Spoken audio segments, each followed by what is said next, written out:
बड़ी खबर आपको दे दें, लखनऊ से इस वक्त की बड़ी खबर, जहां 16 आईएएस अफसरों के तबादले हुए हैं। संजय प्रसाद को सूचना विभाग की जिम्मेदारी सौंपी गई है। बड़े बड़े विभाग के अपर मुख्य सचिव, प्रमुख सचिव हटाए गए हैं। इस वक्त की बड़ी खबर आराधना शुक्ला माध्यमिक शिक्षा विभाग से आयुष विभाग भेजी गई है। ये कुछ बड़े बदलाव किए गए हैं। 16 आईएएस अफसरों के तबादले हुए हैं। लखनऊ से बड़ी जानकारी आपको दे रहे हैं। संजय प्रसाद को सूचना विभाग की जिम्मेदारी सौंपी गई है, तो वहीं बड़े बड़े विभाग के अपर मुख्य सचिव, प्रमुख सचिव भी हटाए गए हैं। इसमें आराधना शुक्ला माध्यमिक शिक्षा विभाग से आयुष विभाग भेजी गई है। कई आईएएस अफसरों की जिम्मेदारी में तब्दीली ये देखने को अब मिलेगी। नई जिम्मेदारियां दी गई हैं। 16 आईएएस अफसर हैं जिनके तबादले हुए हैं।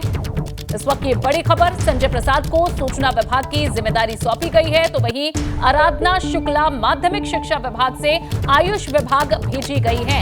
इनके अलावा बड़े बड़े विभाग के अपर मुख्य सचिव और प्रमुख सचिव भी हटाए गए हैं। अनुभव शुक्ला ज्यादा जानकारी देंगे। अनुभव, और क्या परिवर्तन हुए हैं?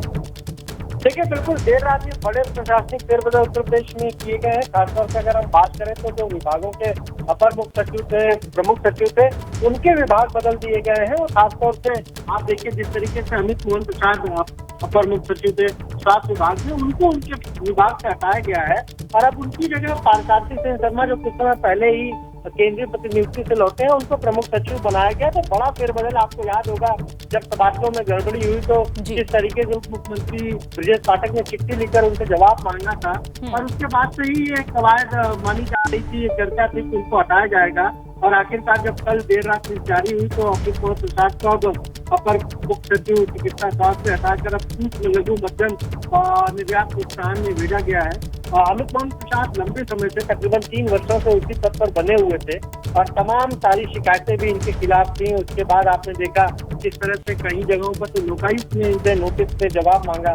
इसी तरीके से एक और बड़ा बदलाव हुआ है उत्तर प्रदेश में। नवनीत सहगल अभी तो सूचना विभाग की भी जिम्मेदारी देख रहे थे, अपर मुख्य सचिव खादी ग्रामोद्योग के साथ साथ सूचना और जनसंपर्क विभाग की जिम्मेदारी संभाल रहे थे। अब उनको अपर मुख्य सचिव खेलकूद विभाग का बनाया गया है और सूचना विभाग की जिम्मेदारी दी गई है संजय प्रसाद को। कल ही जिस तरीके से अवनीश अवस्थी जब रिटायर हुए तो गृह की भी उनको हम कहें जिम्मेदारी दी गई प्रमुख सचिव के तौर पर, और अब वो सूचना विभाग भी देखेंगे। प्रमुख सचिव मुख्यमंत्री वो पहले से हैं, तो कई सारे महत्वपूर्ण विभाग की जिम्मेदारी संजय प्रसाद को मिली है। और इसके अलावा आप देखिए, मनोज कुमार सिंह जो कृषि उत्पादन आयुक्त है, उनको उसके साथ साथ जो अपर मुख्य सचिव पंचायती राज भी बना दिया है, तो उद्यान की भी जिम्मेदारी वो संभालेंगे।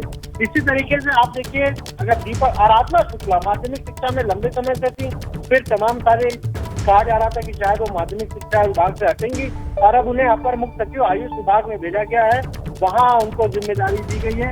महेश कुमार गुप्ता जो अपर मुख्य सचिव राज्यपाल के थे, अब उनको अपर मुख्य सचिव ऊर्जा और अतिरिक्त ऊर्जा का जिम्मेदारी दी गई है, क्योंकि ये भी विभाग अवनीश कुमार अवस्थी के पास था और उनके रिटायर होने के बाद ये जिम्मेदारी महेश गुप्ता को दी गई है। कल्पना अवस्थी अभी तक प्रमुख सचिव खेलकूद थी, तो उनको राज्यपाल के यहाँ प्रमुख सचिव बनाया गया है। कुछ बड़े फेरबदल हम इसको कह सकते हैं, क्योंकि हिमांशु कुमार जो प्रमुख सचिव थे समाज कल्याण, अब डॉक्टर हरिओम को लंबे समय से हम देख रहे थे सामान्य प्रशासन में वो प्रमुख सचिव के तौर पर तैनात थे, पर उनकी जिम्मेदारी बढ़ी है। महत्वपूर्ण विभाग की जिम्मेदारी उनको दी गई है। प्रमुख सचिव समाज कल्याण उनको बनाया गया है। जनजातीय विकास आयोग की भी जिम्मेदारी दी गई है। इसी तरीके से मोनिका एस्पर को देखिए, वो अपर मुख्य सचिव उच्च शिक्षा थी, तो अब उनको अपर मुख्य सचिव अल्पसंख्यक कल्याण मुस्लिम वर्ग विभाग में भेजा गया है। हम कह सकते हैं कि बड़ा फेरबदल है। दोनों आईएएस अफसरों के तबादले हुए हैं और जो महत्वपूर्ण अफसर रहे अलग अलग विभागों में हम कहें तैनात रहे, उनके विभाग अब बदल दिए गए। बिल्कुल। और अनुभव, कौन से नाम और कौन से पद इसमें हैरान करने वाले थे? किन को प्रमोशन मिला है, किन का कद बढ़ा है और किन चेहरों पर, किन नामों पर नजर रहेगी और उनकी कार्यशैली पर नजर रहेगी इस बीच? देखिए, जिस तरीके से आप डॉक्टर हरिओम लंबे समय से वो सचिवालय प्रशासन और कभी नियोजन विभाग में रहे, तो अब उनको प्रमुख सचिव समाज कल्याण विभाग बनाया है और महत्वपूर्ण जिम्मेदारी उनको दी गई है। तो कहीं न कहीं शायद इनको हम कहें तो एक तरीके से अब प्रमोट करके एक ऐसे विभाग में लाया गया जहाँ पर बहुत ज्यादा सरकार के पास भी काम होगा, अफसर के पास भी काम होगा।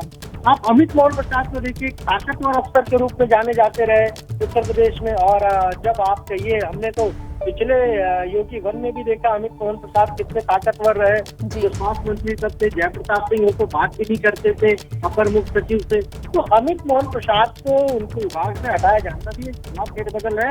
उत्तर प्रदेश में जो ब्यूरोक्रेसी है, जो सत्ता का गलियारा है, वहां पर जरूर इसकी चर्चा होगी।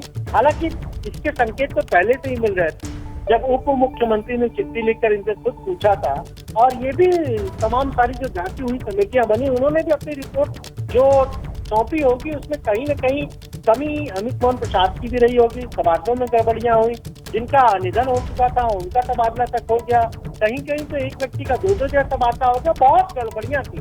और उसमें भी यही साफ तौर पर आया कि शायद इन्होंने अपनी मनमानी की उन तबादलों में, इसलिए आप देखिए उनको वहां से हटाकर सूक्ष्म लघु विभाग में भेजा गया है।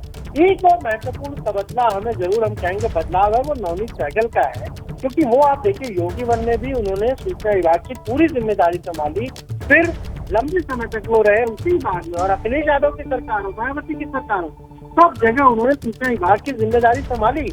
लेकिन अब उनको अपर मुख्य सचिव खेलकूद विभाग भेजा गया है। वो खादी और एमएसएमई में लंबे समय से काम कर रहे हैं। आप देखिए एमएसएमई की बात करिए उत्तर प्रदेश में, तो ओडीओपी जिस तरीके से प्रमोट हुआ है, जिस तरीके से तमाम सारे ओडीओपी में नए इनोवेशन हुए हैं, हम कहें तो उनकी भूमिका बहुत महत्वपूर्ण है। पर अब उनको वहां से भी हटाया गया है और सूचना विभाग से भी हटाया गया है, खेल कूद विभाग की उनको जरूर जिम्मेदारी सौंपी गई है। इसी तरीके से आप संजय प्रसाद को देखिए। चलिए बिल्कुल अनुभव, कहीं ना कहीं ये बड़े बदलाव किए गए हैं, ये तबादले किए गए हैं। बहुत धन्यवाद आपका तमाम जानकारी देने के लिए। तो 16 आईएएस अफसरों के तबादले हुए हैं। एक बार फिर से जो तबादला एक्सप्रेस है वो चली है उत्तर प्रदेश में, और 16 आईएएस अधिकारियों के नाम इसमें शामिल हैं जिनके तबादले किए गए हैं।